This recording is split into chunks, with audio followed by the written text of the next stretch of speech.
I won a trip to the Caribbean in a contest, but my husband Andrew threatened to divorce me if I didn't let him and his mom go instead. He used the trip as leverage to get his way. His mom seemed pleased with his plan. I couldn't let them get away with it. I'm determined to get back at them. My name's Lillian, and I'm 32 years old. I work a regular job and have a son named Andrew. I didn't really date much in college and didn't think much about romance until later. When I turned 30, my parents, worried about me, helped me find someone to marry. Andrew seemed like a good match. He cared a lot about his family, which was important to me too. We got married, and everyone was happy for us. It felt like a dream come true. About 6 months into our marriage, I got a bunch of calls from Andrew. He sounded really tired when I called him back. He told me his dad, Alfred, had collapsed at home and was rushed to the hospital. It was shocking news because Alfred had always been healthy. After Alfred passed away, Andrew became very attentive to his mom, who was now alone. He'd visit her every day, take her out for dinner or shopping, and even took time off work to go on a trip with her. It's not like he ignored me, but whenever there was a conflict in our plans, he'd choose to be with her. He'd say things like, "Sorry, Lillian, Mom needs me," or "We planned this with Mom a while ago." I'd agree, but deep down, I felt frustrated. Why was I always the one having to compromise? Wasn't Andrew's mom being a bit too demanding? No matter why Andrew is so attentive to his mom, it's clear he's really close to her. Apart from this issue, our marriage was fine. I just figured this was normal. My personal escape? Doing crossword puzzles with prizes. They were perfect for when Andrew was busy with his mom.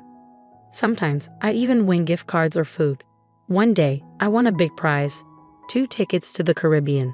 I was so excited, I checked the win multiple times. But before contacting the airline, I had to decide who to take. My first thought was Andrew, but I hesitated.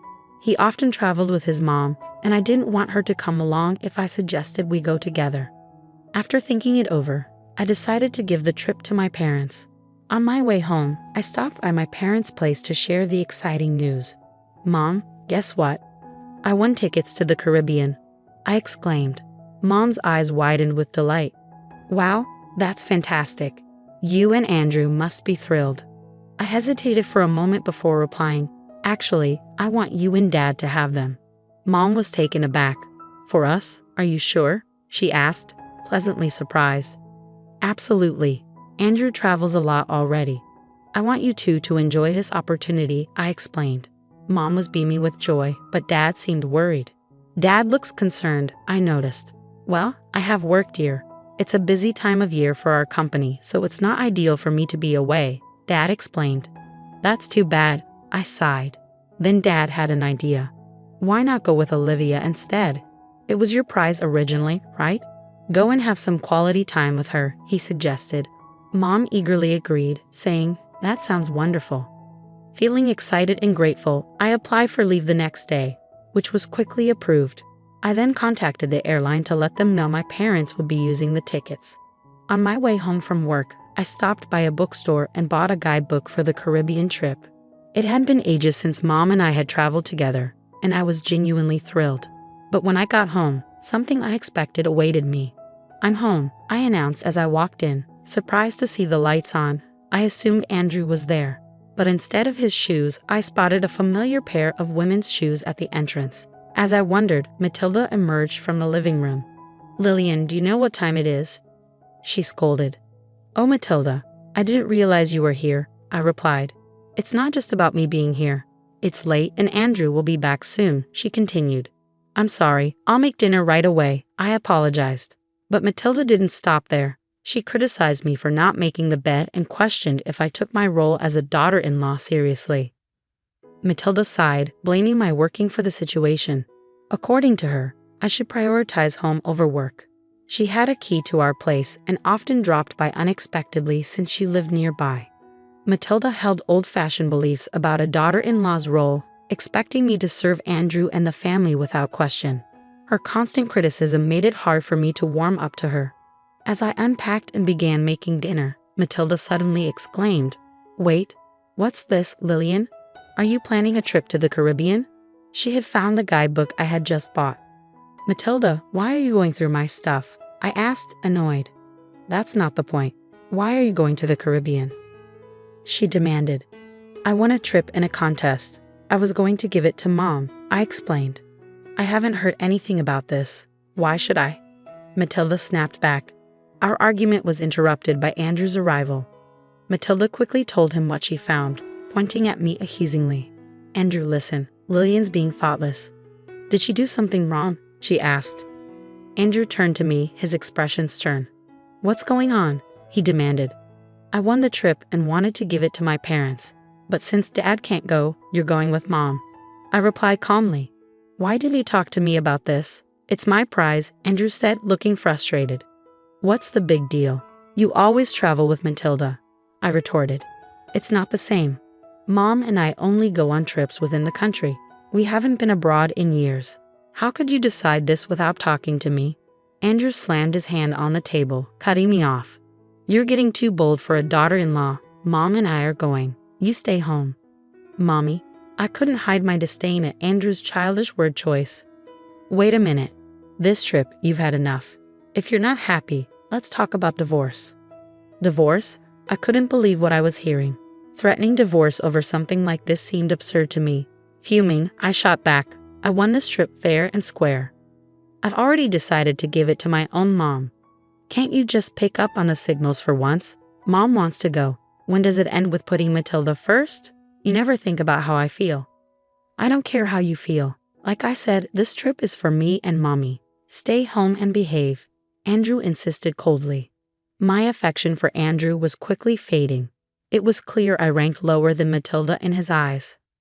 I couldn't keep dealing with their ridiculous dynamic, so I calmly told Andrew, fine, do what you want and enjoy your trip.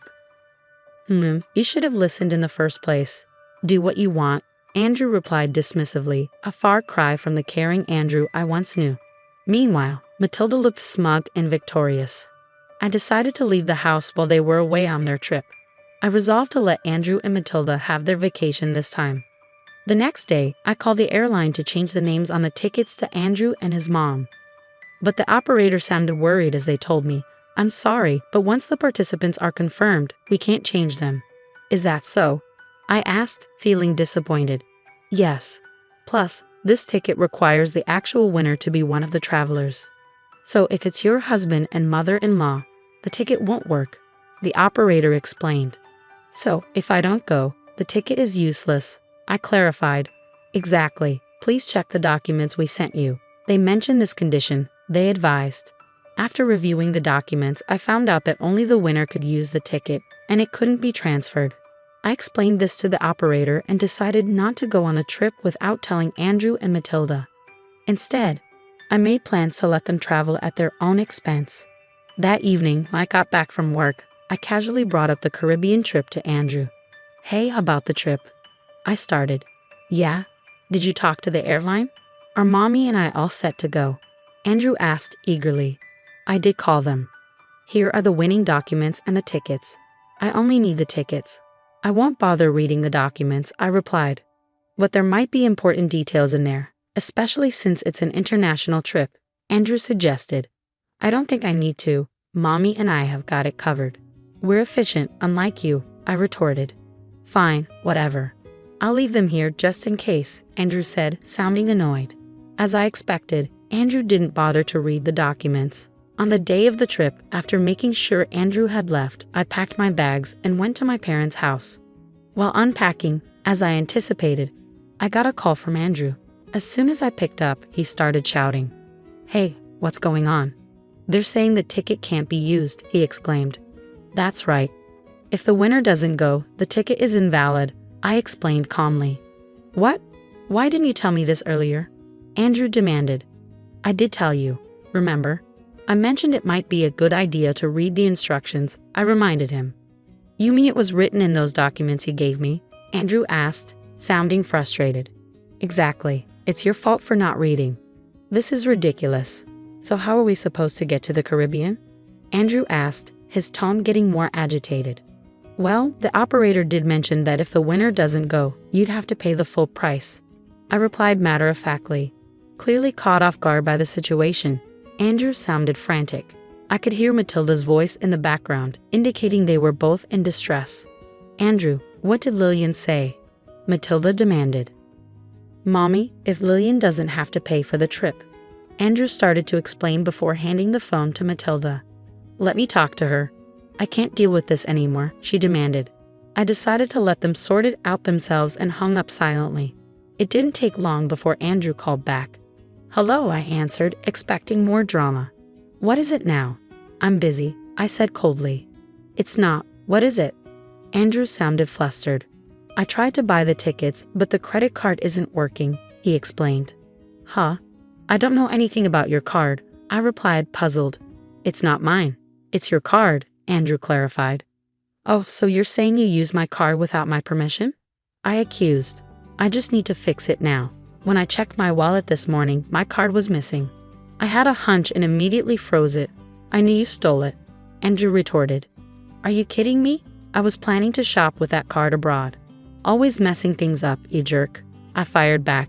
You freaking witch. Andrew snapped. He showed no remorse for taking the trip or for using my card without permission. This guy always put himself first. Fed up with his behavior, I coldly told him off. A jerk? Who were you calling that after mocking others all the time? You should just go to hell, I exclaimed. What? Who are you talking to like that? Andrew asked, sounding offended. Who do you think? Calling out for mommy is honestly creepy. If you love mommy so much, why don't you two just stay together? I can't handle you, a mama's boy. There's no value in us being married, I declared. Hey, calm down. If you keep this up, we'll divorce, Andrew threatened. Fine by me. I was thinking the same thing. I've left the house and don't plan to come back. Enjoy your time abroad with your beloved mommy. Hope you both drown in the Caribbean. I shot back before hanging up, feeling both angry and relieved. Furious, I ended the calls and blocked Andrew and his mother. Then, I went to a law firm my dad suggested and started the process of ending my marriage.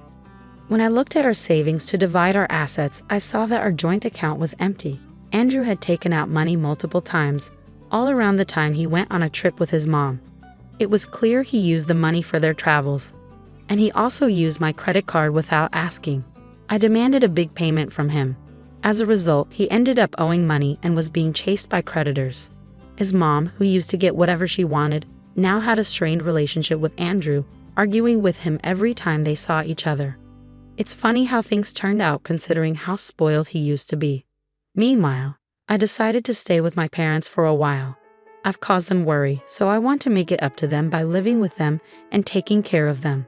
Honestly, I'm done with marriage. What's really important is having a loving family. Going through this divorce made me realize that all over again.